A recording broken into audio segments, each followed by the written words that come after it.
दीवानी लाखा बंजारे की कथा को हम प्रस्तुत करने जा रहे हैं। एक बार एक राजा की लड़की अपने सखियों के साथ बाग में झूला झूलने जाती है। इधर लाखा बंजारा महल से गुजरता है। उधर राजा की बेटी अपनी सखियों से क्या कहने लगी, ओरी बहन, अरे बाग हेड़ोला बहना मेरी पड़ी गयो जी,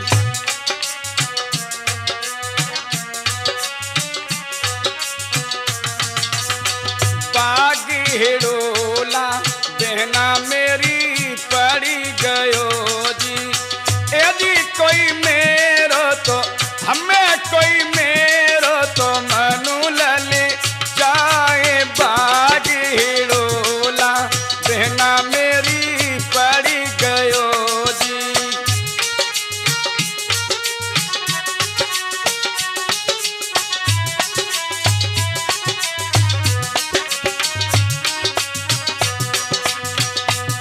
और बहन, अरे संग की सहेली झोंका ले ले झूलती जी,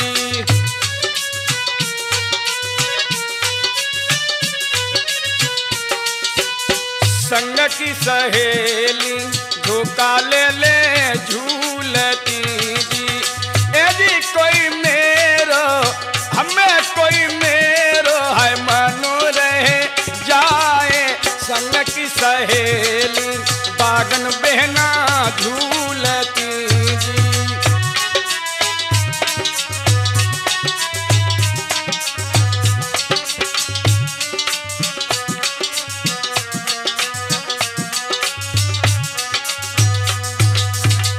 इधर लाखा बंजारा महल के किनारे से निकलता है तो कैसे जा रहा भैया लक्ष्मण सिंह, अरे महल के नीचे नीचे नी करो रे लाखा बंजारे, लाखा बंजारे, कोई बागन झूले दे जाना रे जी।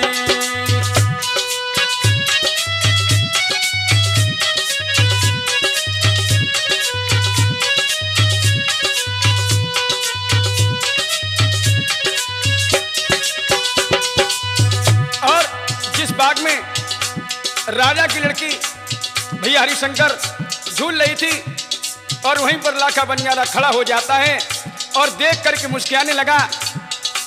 तो आज राजा की लड़की बोली, ए लाखा, अरे कहा देख ठानो भयो रे रा, राजा की लड़की बोली, कहा देख ठानो भयो रे लाखा बंजारे, लाखा बंजारे, कोई कहा देखा मुझसे क्या है दी।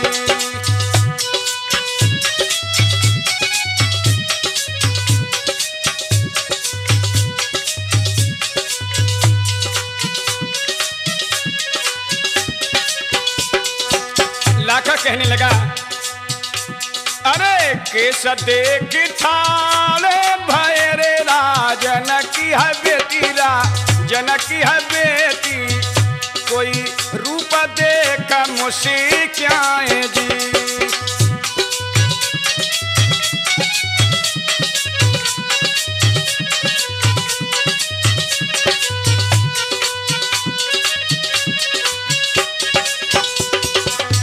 भैया बबलू, तो राजा की लड़की बोली कि ए लाखा, देखने से कुछ नहीं होगा, मैं ये भी जानती हूँ कि सुंदरता भगवान का रूप होता है। अरे ले चलने हो तो ले चलो रे लाखा बंजारे, लाखा बंजारे, कोई ले चलो अपने देश जी।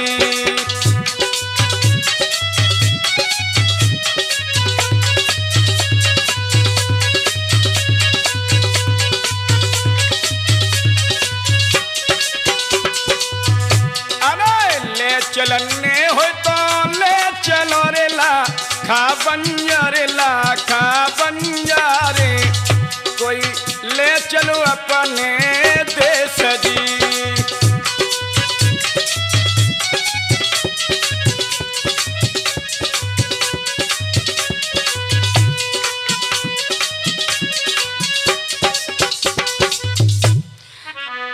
एकदम से राजा की लड़की बोली, ए लाखा, अरे हम तो को रही समुझाए, कर ले चलो लाखा घरे अपने।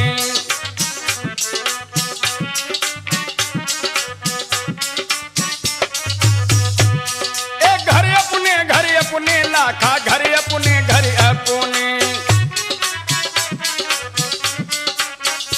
हम तो को रही समुझाए, कर ले चलो लाखा घरे अपने।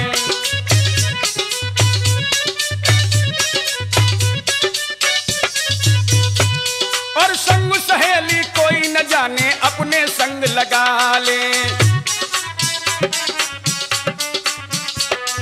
संग सहेली कोई न जाने, अपने संग लगा ले। और लाखा, और रूप देख कर मैं मोहित भई, कोई हमें संभाले। मोको रहो घने ताछाए, कर ले चलो लाखा घरे अपने।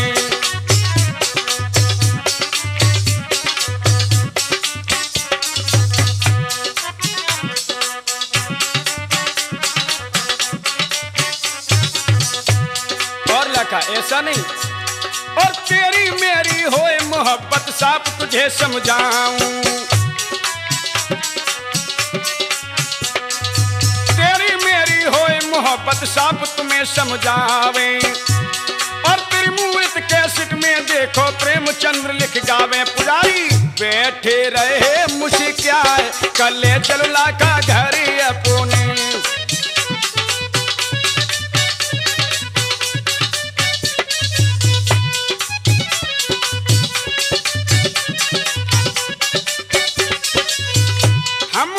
तो को रही समुझाए, कर ले चलो लाखा घरे अपने।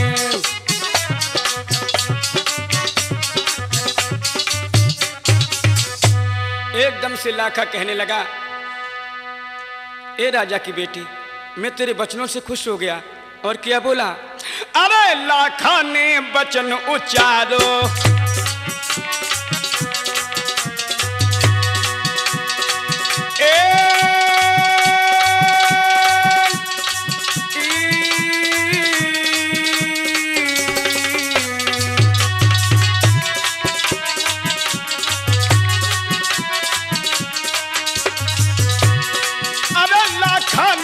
वचन उच्चारो।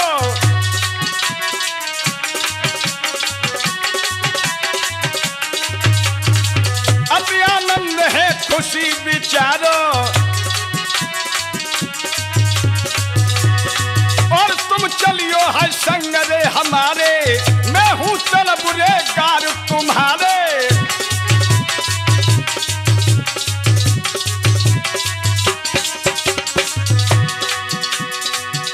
बबलू, राजा की लड़की क्या बोली लाखा से? ए लाखा, मोए संग बंजारिन बना ली, जो मोए ले चलियो।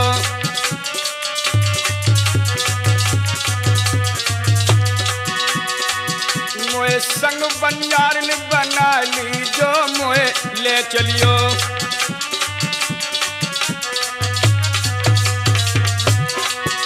और तेरे कारण हम, तेरे कारण है देश हम छोड़े, मात पितन से मुख हम मोड़े।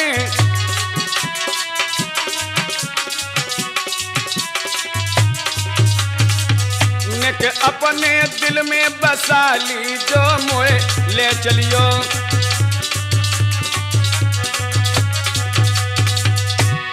इधर लाखा बंजारा बात को सुन के डोली को तैयार करता है। भैया लक्ष्मण सिंह कैसे? अरे सी का फारी डुलिया करी रे, राजन की बेटी, राजन की है बेटी। कोई बचरंग परे ते उघार दी।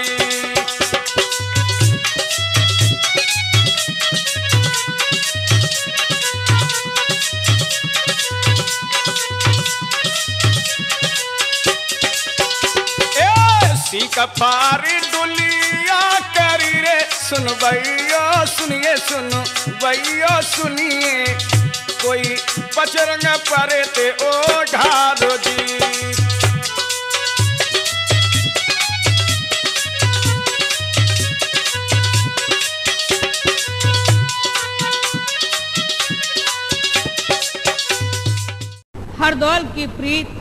भाभी के समाधि गई। इस प्रकार से वो नित्य हरदौल पे निगाह अपनी डाला करता था। अरे बरखा से कचरी करी रे महलकू भैया धायो,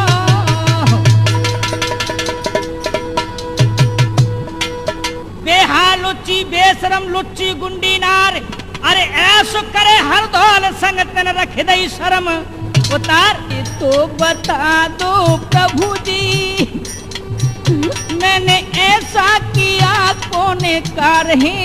अरे अखियां खोलो मुख से बोलो, अरे क्यों सोए गए पैर पसारी रे मेरे लाड़ लड़े ते देवरिया। ये पश्चिम से ताल पुरानो बाके ढिंगा में घड़ो खजानो। अरे फटो अचानक खम लखो प्रतु बम मारी गई झाई। हरदौल कुमार की तन करेला खिया बारा छाई। इधर जब डोली वहां से चल देती है भैया खैराम, क्या होता है? और डोली वहां से चल दई रे का सुन ले मेरे भाई। ए डोली वहां से चल दई रे का सुन ले मेरे भाई। अनूप कुमार, डोली में बेटी बैठी रे हाय मन ही मन मुस्काई। महाराज की डुलिया गई कुआ पे आई, अपने आनंद मनाइला खाने दीनों बचन उच्चार। क्या बोला? ओरी ओ राजन की लली ने कतू पानी पी लेरी, ओरी ओ राजन की लली ने कतू पानी पी लेरी।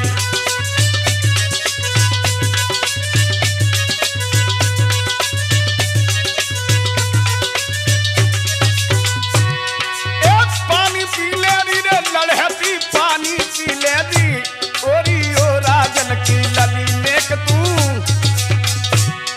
भैया इधर लाखा की बात को सुनकर के राजा की बेटी कहने लगी, ए लाखा, अरे पानी को कहा पी बनो रे लाखा बनिया रे लाखा बनिया रे।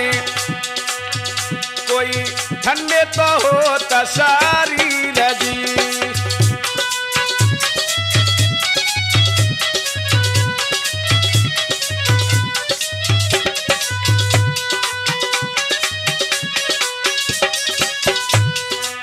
पानी को कहा पी बनोरेला खा बनोरेला खा बनियारे। कोई ठंडे तो हो तसारी रजी।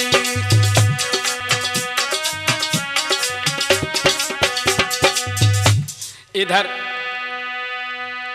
डोली वहां से चल देती है और भैया बबलू एक बाग में आ जाती है। कैसे आ रही है?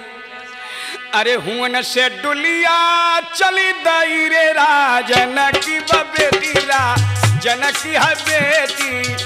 कोई बागन पहुंची आए जी।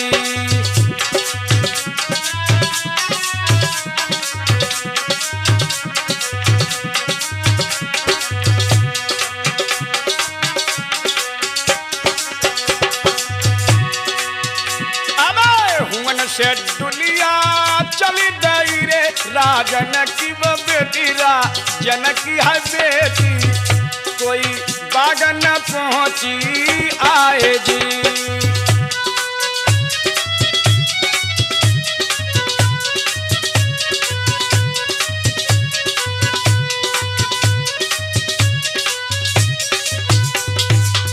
इधर लाखा बंजारा कहने लगा, ए राजा की लली बेटी, हाँ।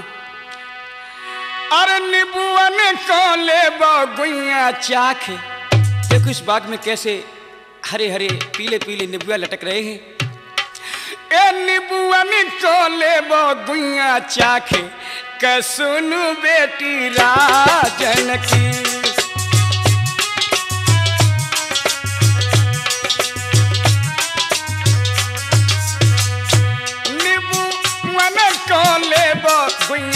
झाके के सुनु बेटी राजन की।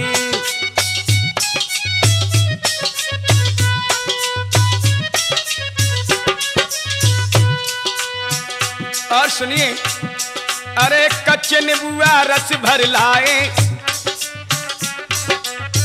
भैया लक्ष्मण सिंह कच्चे नीबुआ रस भर लाए, राह चलत में हमने पाए, राह चलत में हमने पाए, निकी डोली से ले गुइया झांकी, ए निकी डोली से ले गुइया झांकी के सुनु बेटी राजन की।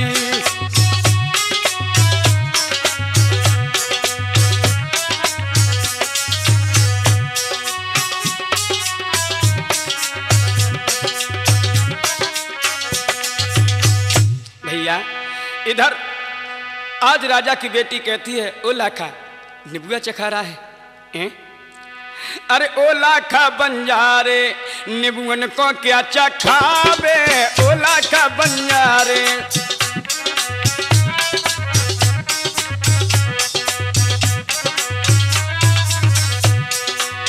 नीबुआ चाखे लाखा कछु डर नहीं,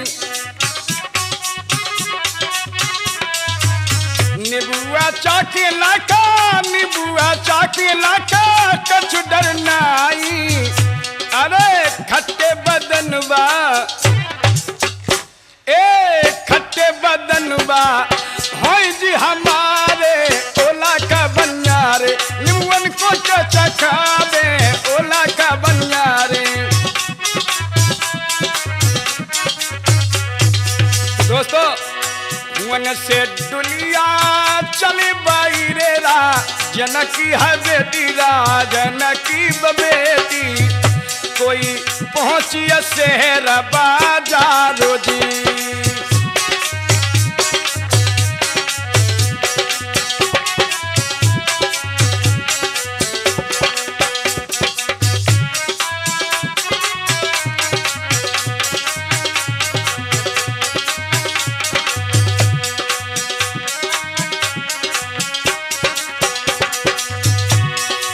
खेराम और वो डोली बाजार में पहुंच जाती है तो लाखा कहने लगा, ए राजा की बेटी चाखन होए तो चाखिलेरी रा, जनकी है बेटी राजनकी है बेटी, कोई मीठे से भर दई तेरी गोद जी।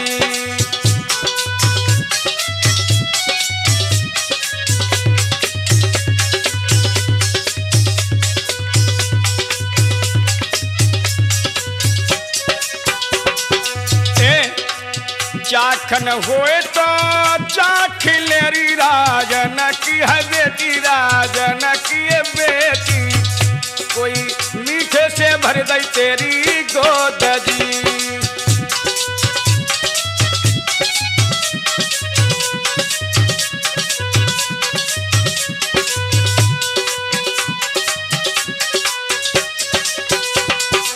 तो राजा की लड़की बोली, ए लाखा मीठे को कहा चाखी बोरेला, खा बनियारेला खा बनियारे, कोई मीठे से हो शरीर जी।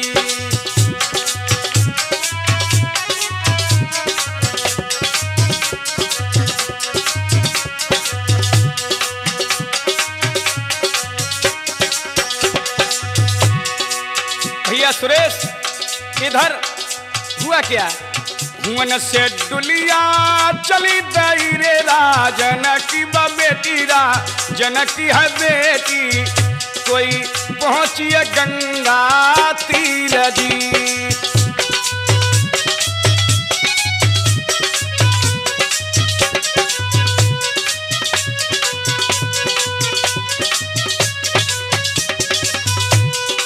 जब वो डोली गंगा जी की बीच धार में पहुंच जाती है तो आज वो राजा की लड़की कहती है, हे लाखा बनियारे तो मोए गंगा बीच है रे लाखा बनियारे लाखा बनियारे, कोई ए लाखा तोय मोए गंगा बीच है रे लाखा बनिया रे लाखा बनिया रे कोई का तेरे घर बिजाना रे जी।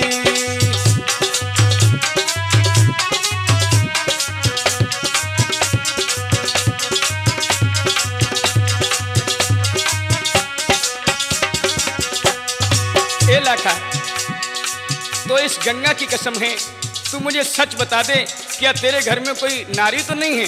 तो लाखा बोला ए तोय मोए गंगा बीच हेरी रा जनकियर बेटी रा जनकियर बेटी कोई नाय मेरे घर भेजा नारी जी।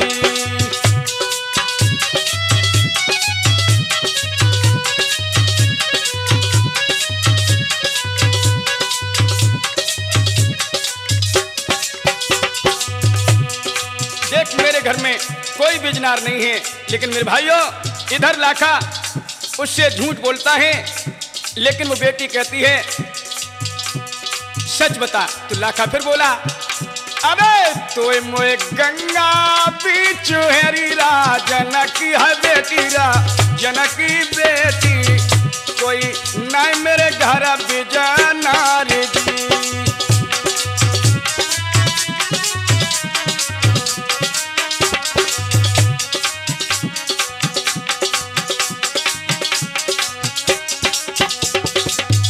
इधर हाँ भैया इधर लाखा बंजारे से वो राजा की बेटी कहती है ए लाखा अरे खाए जा रे कसम मुते आजी कसम जा गंगा की खाए जा रे कसम मुझसे आजी।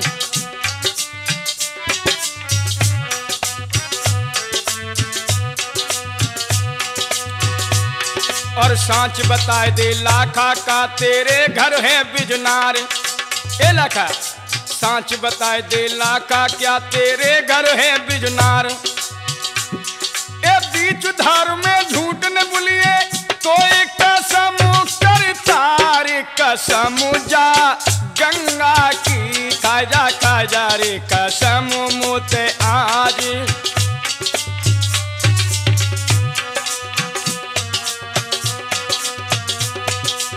तो लाखा बोला ए बेटी और सांच बताऊं तो को बेटी ना घर मेरे बिजनार।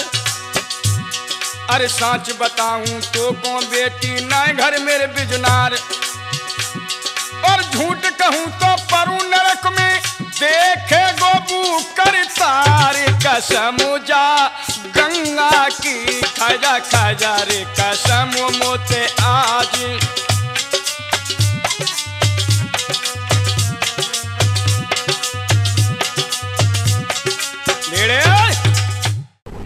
विक्रम बोला नरसी से तू बैठा बैठा खाता है मायके की करना लग रही है मैं मैया से मिल आऊंगी।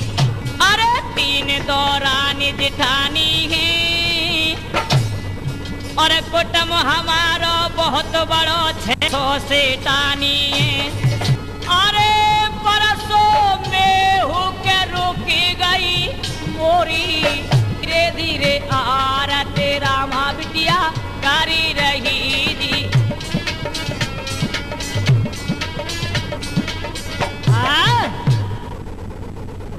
भैया इधर गंगा से डोली चल करके चल देती है तो भैया बबलू कैसे जा रही है? अरे हुन से डुलिया चली दई रे राजन की है बेटी रा जनकी बा बेटी कोई पहुंचिया महल नो जाए जी।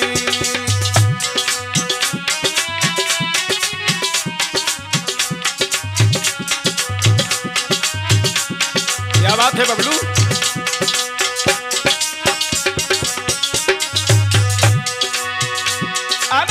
हुन से डुलिया चली दई रे राजन की है बेटी रा जनकी बा बेटी कोई पहुंचिया मेलनो आए जी।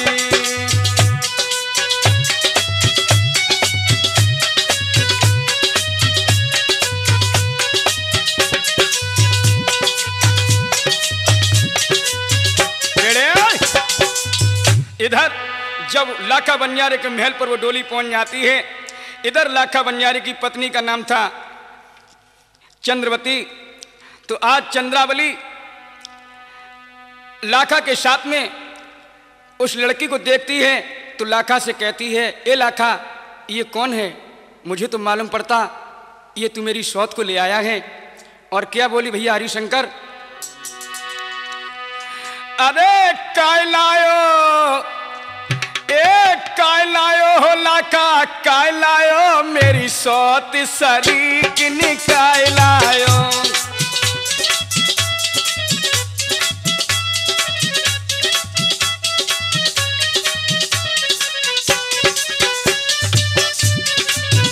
हाँ काय लायो मेरी सौत सरी किनी काय लायो।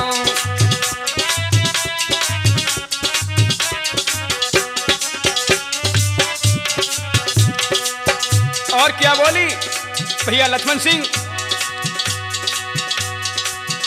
अरे सौत की तू सौत ले आयो, सौत की तू सौत ले आयो। और सौत की तू सौत ले आयो, और मेरी छाती पे सांप रिंगायो। अरे मेरी छाती पे सांप रिंगायो, अरे महलन करे जा मो कौन यारो, हाँ महलन करेगी मो कौन यारो, जा सौत शरीक निकाय लायो।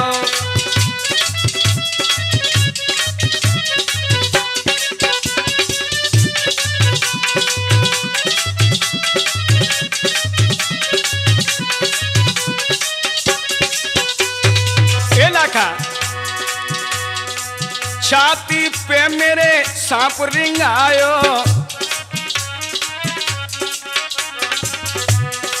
छाती पे मेरे सांप रिंगायो।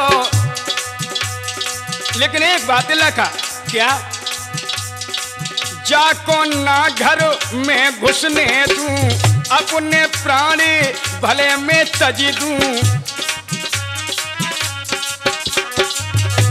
और अरे घर में करे जा मुंह कारो, हाँ घर में करेगी जा मुंह कारो, मेरी सौत शरीक निकाय लायो।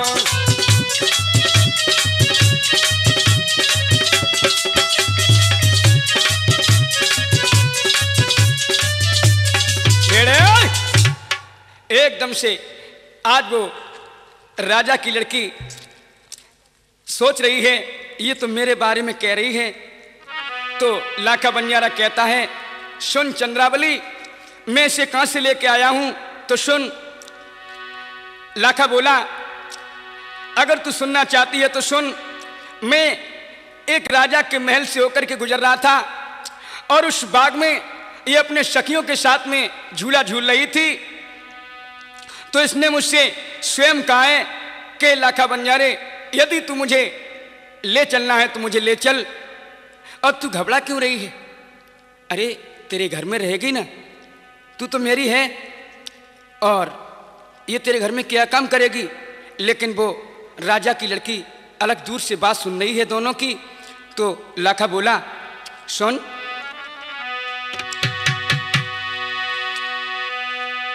सुन, अरे रात पिसैयो जैसे पीस नोरी चंद्रावली रानी, चंद्रावली रानी। अरे रात पिसैयो जैसे पीस नोरी चंद्रावली रानी, चंद्रावली रानी।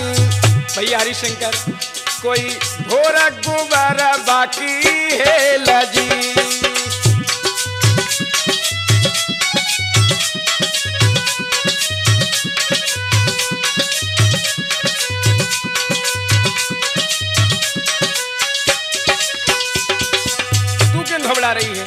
रात में से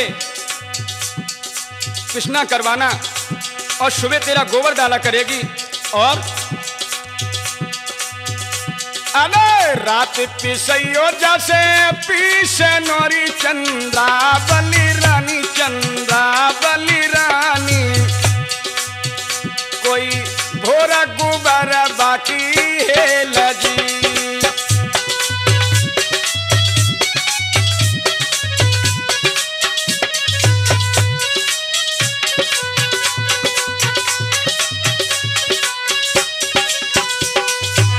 और सुन, अरे फिर कतैयो जैसे कातनोरी चंद्रावली रानी, चंद्रावली रानी। कोई फिर खिलावे नंदा लाल जी।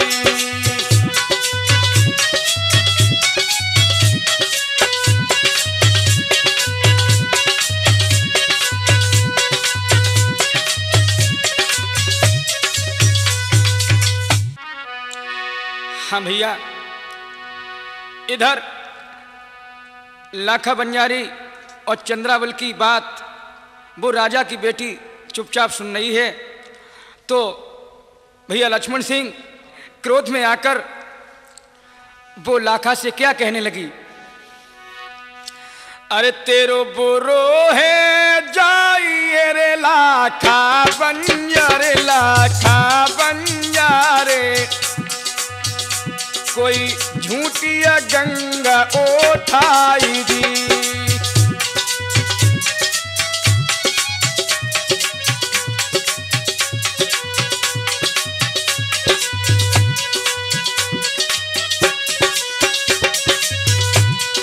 ए लाखा, तेरा बुरा हो जाए।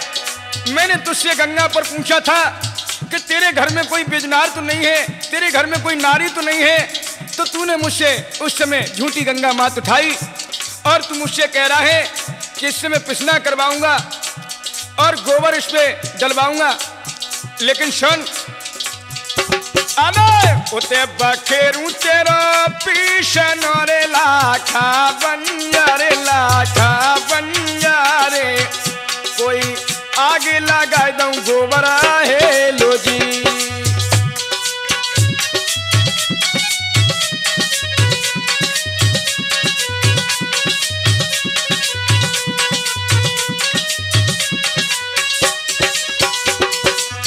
अरे मैं तेरे पीसने को बखेर दूंगी और तेरी गोबर में आग लगा दूंगी लाखा। हाँ, समझता क्या है मुझे। अबे तोरू मरोरू तेरो कातनो रे लाखा बंजारे, लाखा बंजारे। भैया खैराम, आज वो बेटी कहती है कहे लाखा, तूने मुझसे कहा कि इससे मैं सूत कतवाऊंगी, चरखा चलवाऊंगा। लेकिन सुन, उते अने तोरू मरोरू तेरो कातनो रे लाखा बंजारे, लाखा बंजारे। और तूने कहा ये दिन में तेरे लाल को खिलाएगी। तो सुन, अबे तोरू मरोरू तेरो कातनो रे लाखा बंजारे, लाखा बंजारे। बबलू कोई नहर बहाऊं नदा लालो जी।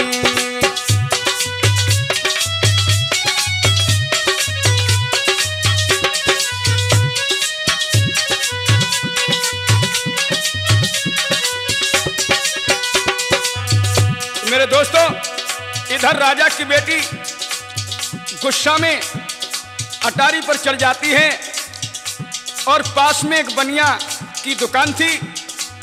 तो कैसे अटा पर चढ़िए भैया लक्ष्मण सिंह। अने सीढ़ियनो सीढ़ियनो चढ़ी गई रे राजन की बेटी, राजन की बेटी। कोई पहुंची अटरियनो आए जी।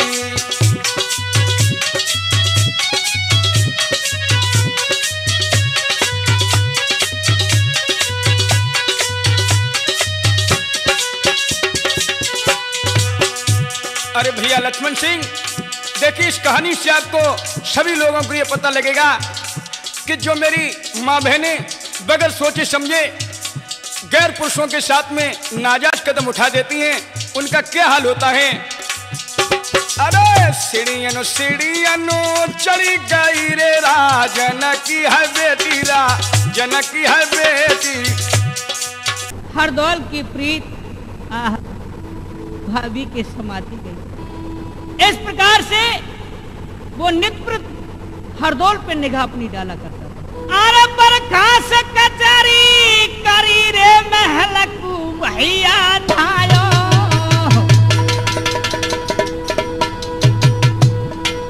बेहाल लुच्ची बेशरम लुच्ची गुंडी नार, अरे ऐसो करे हरदौल संग तन रख दई शर्म उतार। ये तो बता दो प्रभु जी मैंने ऐसा किया कौन कर है। अरे अखियां खोलो मुख से बोलो, अरे क्यों सोए गए पैर पसारी रे मेरे लाड़ लड़े ते देवरिया। ये पश्चिम दिशा ताल पुरानो बाके ढिंगा में गड़ो खजानो। अरे फटो अचानक खम लखो प्रतु बम मारी गई झाई। हरदौल कुमार की तन करेला खिया पर छाई।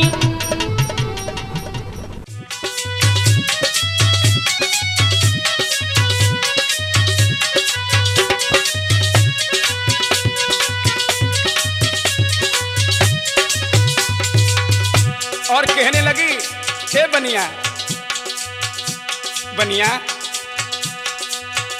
अबे हाथ बिजोरू सुन ले रे बनिया, मेरा भैया बनिया मेरा भैया। कोई बेसर ले ओ दिशो दे ओ जी।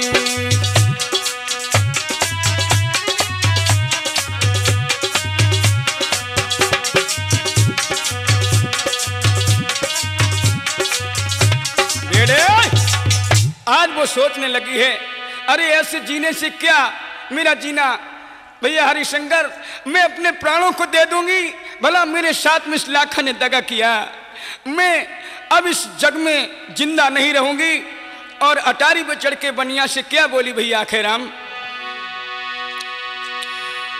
ए सुन बनिया मेरे भ्राती कहूं सच बात ध्यान ने कर दीजे।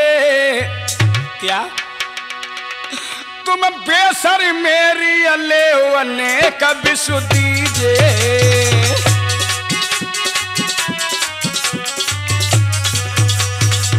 ओ भैया बनिया तू मेरी नाक की बेसर ले ले, लेकिन अपनी दुकान से हमें जहर दे दे। तो भैया सुरेश जी होता क्या है। अरे सुन बनिया मेरे भ्राती कहूं सच बात ध्यान निकल दीजे। तुम बेसर मेरी अले अनेक विशु दीजे।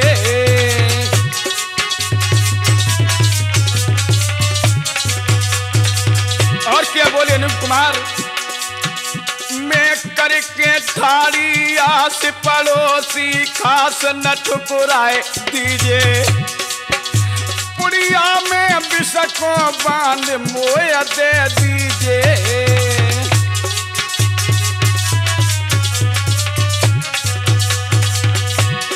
अरे पुड़िया में बिसको बांध मोया दे दीजे। और क्या बोली। दिल में नए धीर धरूंगी मैं तो खाए के जहर मरूंगी।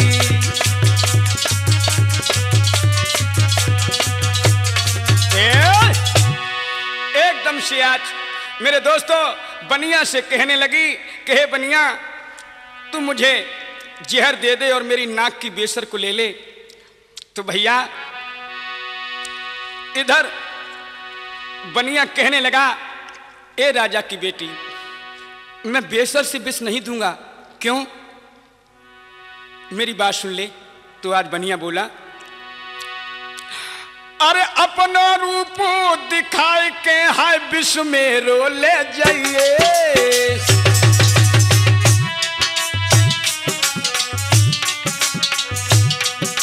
मेरे दोस्तों, आज वो राजा की लड़की बहुत ही सुंदर थी, तो बनिया कहने लगा, अरे अपना रूप दिखाए कि है विश्व में रो ले जाइयो।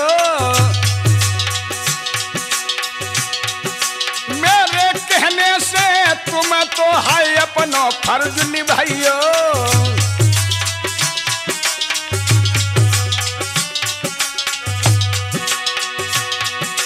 महाराज नार ने दीनों घूंघट हटाई और इधर बनिया ने पुड़िया भैया दैया गोद में डारे।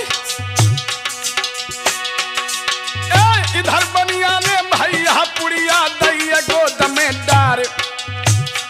अब तो धीरे धीरे बनिया से वो ऐसे बोली है, पंचो धीरे धीरे बनिया से वो ऐसे बोली है।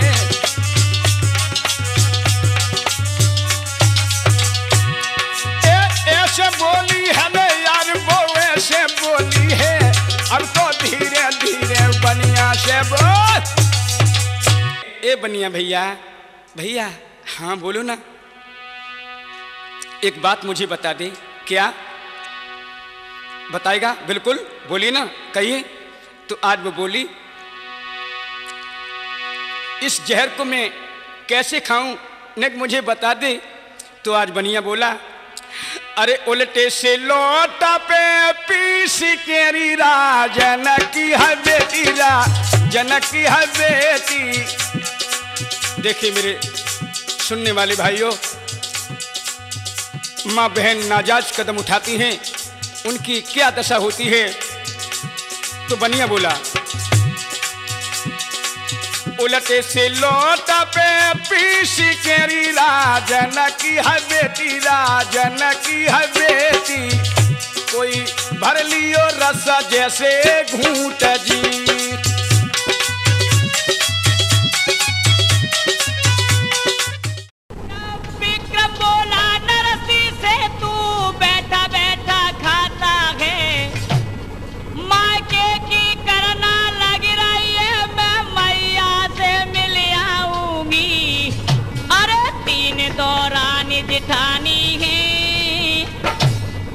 और कुटुंब हमारो बहुत बड़ो 600 से टानी है। अरे परसों में होके रुकी गई मोरी, धीरे धीरे आर तेरा माँ बिटिया करी रही जी।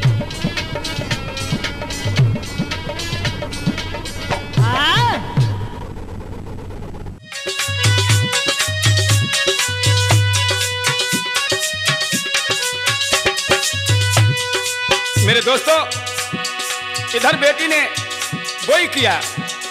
भैया हरिशंकर, उलटे से लोटा पे पीस केरी राजन की बेटी, राजन की है बेटी। कोई भर ले रस जैसे घूंट जी।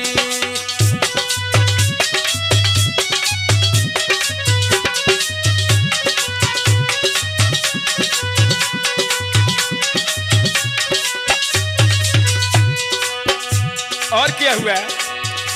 अबे ओढ़ो चादरा सोई गई रे, सुनो भाई अरे सुनिए सरदार है सुनिए। कोई तुरंत गई है सोरा लोट जी।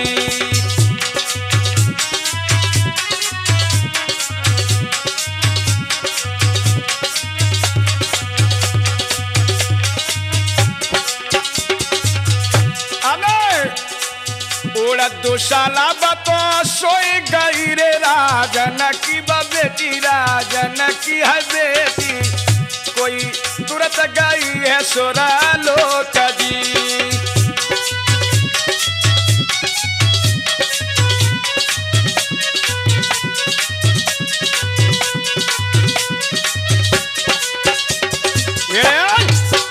इधर सुबह होता है तो चंद्रावली जगाती है। अरे कहती हो रानी, ओ महारानी, अरे अब तो किवाड़ी खोल, देख पिसने को कितनी अबेर हो रही है। और क्या बोली, अरे उठो तो पीसो पीस नौरी राजन की है बेटी, राजन की है बेटी, कोई पिसने को होते आबेर जी।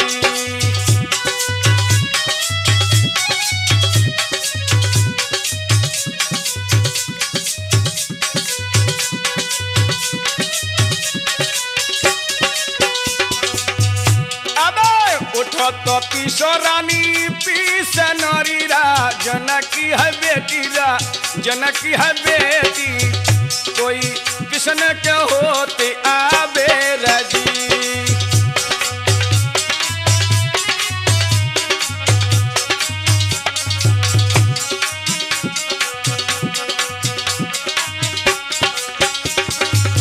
लेकिन मेरे भाइयों, जब वो जिंदा हो तब तो किवाड़े खोले। आज वो लाखा बंजारी की पत्नी लाखा से जाकर के कहती है कि आज जिस लड़की को तुम लाए थे वो किवाड़े नहीं खोल रही है। तो लाखा आकर के किवाड़े को तोड़ देता है और उस दुशाला कोड़े लेटी थी। तो क्या किया लाखा ने, भैया सुरेश, खोला दुशाला देख तीर लाखा बंजारो, लाखा बंजारो, कोई सोए गई सुखा की अरे नींद जी।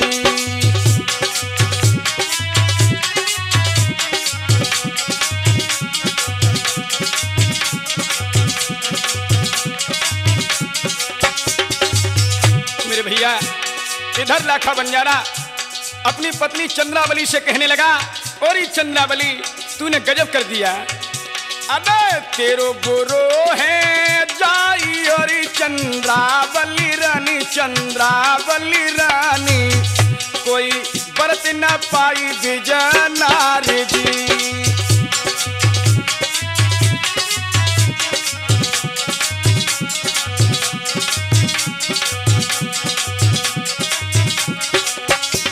बेड़े एकदम से लाखा बंजारा कहता है, और चंद्रावली तूने गजब कर दिया, अगर तू 4 बोल इससे नहीं उल्टे बोलती तो आज ये अपने प्राणों को नहीं कमाती।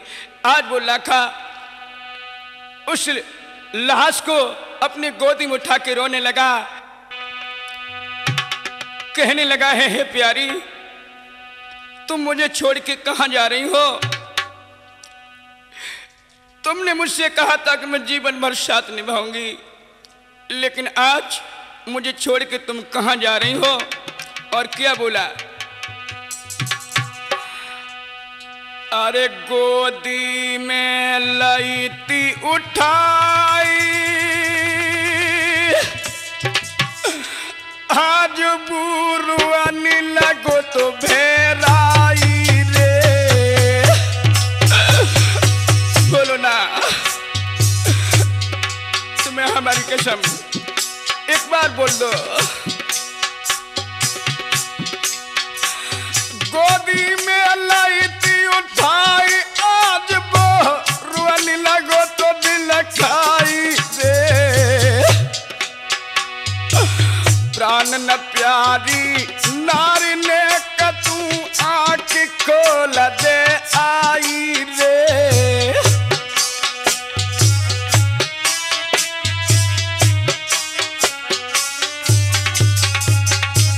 गोरी मर जाऊंगा मैं, तुम्हारे बगैर जिंदा नहीं रहूंगा।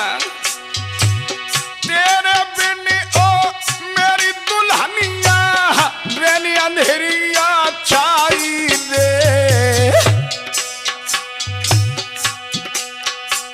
ए तेरे बिन ओ नारी दुल्हनिया, रेनी अंधेरिया छाई रे। को बोले मेरे आंगन में निकली जो धीर बंधाई रे।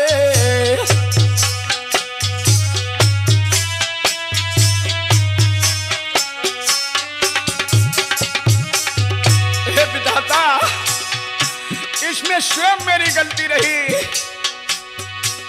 धरती ने का फट जा जो पापी तोई में जाए समाई रे। सको ओ भैया बुत बिलख बिलख बिल खाई दे।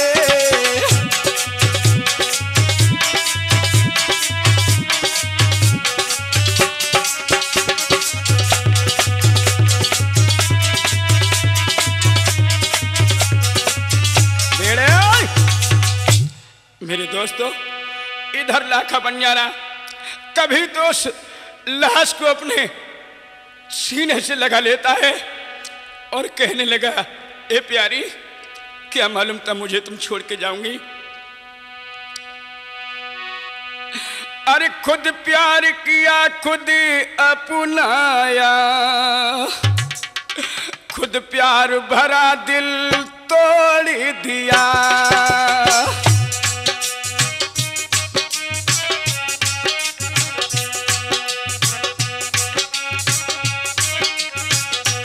भैया सुरेश आज वो रो करके कह रहा है, गोरी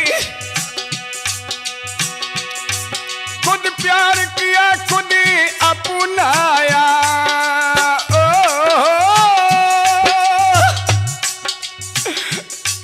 खुद प्यार किया खुद अपनाया,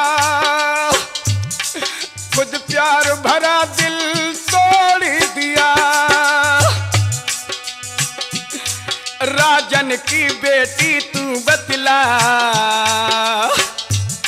राजन की बेटी तू बतला, किस मोड़ पे लाके छोड़ दिया।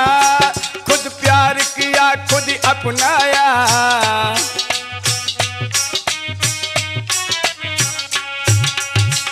हे गोरी, भैया लक्ष्मण सिंह, हमने तो प्यार किया तुमसे,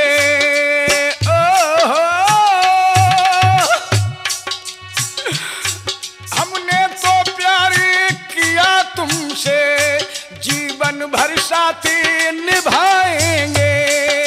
लेकिन बबलू, थोड़ी सी बेवफा तुम निकली, थोड़ी सी बेवफा तुम निकली, अधबर में नाता तोड़ दिया। खुद प्यार किया खुद अपनाया, खुद प्यार भरा दिल तोड़ दिया। खुद प्यार किया खुद अपनाया। अब बताओ तुम कहाँ मिलोगी मुझे, किस जगह मैं तुम्हें ढूंढूं। मेरे भाइयों, इधर आज लाखा दिल को तसल्ली देता है कि रोने से क्या होगा, चलो इसका क्रियाक्रम तो करना ही है। भैया कहने लगा, अरे चंद्रावली, अब तुझे आत्मा में तसल्ली मिल गई, मेरी गोरी खत्म हो गई। अरे दो बोलन के कारण नारी चंद्रावली रानी, चंद्रावली रानी, कोई मरनो भाव परादेश जी।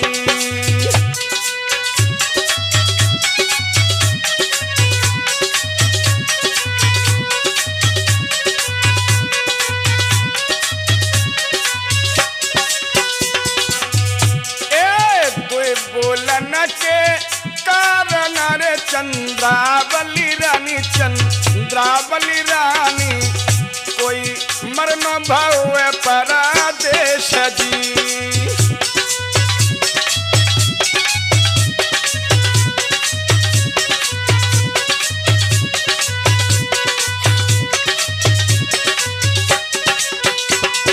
गोरी चंद्रावली, अगर तुझसे ऐसे खोटे वचन नहीं बोलती तो ये किस लिए मरती।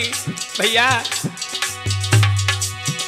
अरे चंदन लकड़ी काटाई तेरे लाखा बंजारे, लाखा बंजारे, कोई चिता दैया चिना बाए जी।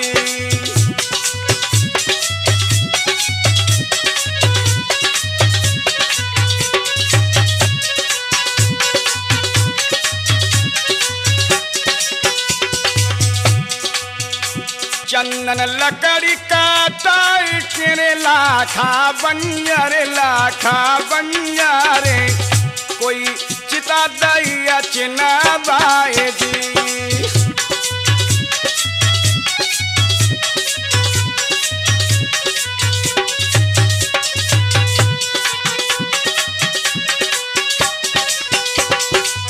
नदिया तकले के चले रे राजन की बेटी जनकी है बेटी, कोई फूंक दैया जैसे होली जी।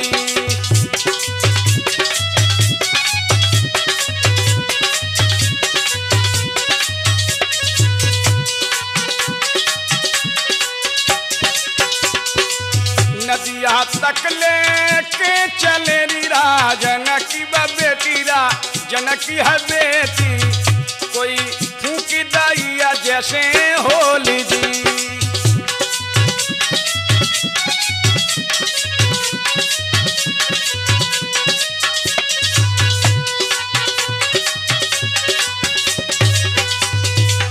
अरे भैया लक्ष्मण सिंह, इस काया का क्या ठिकाना, क्या हुआ?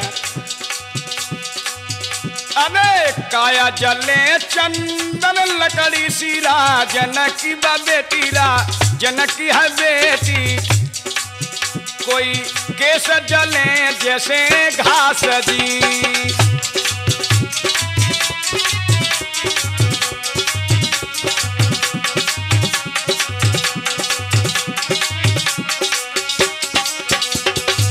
काया जले चंदन लकड़ी सीरा जनकी बेटी जनकी है बेटी, कोई केस जले जैसे घास जी।